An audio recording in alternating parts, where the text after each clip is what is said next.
Sagar dam పై జాతీయ జెండాల ప్రదర్శన. స్వాతంత్ర్య దినోత్సవాన్ని పురస్కరించుకుని నాగార్జున సాగర్ డ్యాం పై సిఆర్పీఎఫ్ బలగాలు జాతీయ జెండాలతో ప్రదర్శన నిర్వహించారు.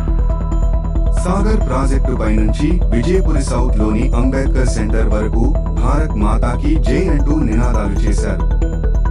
సిఆర్పీఎఫ్ బలగాల జాతీయ జెండా ప్రదర్శనలో స్థానికులు కూడా పాల్గొని జెండాలు చేతబట్టుకున్నారు.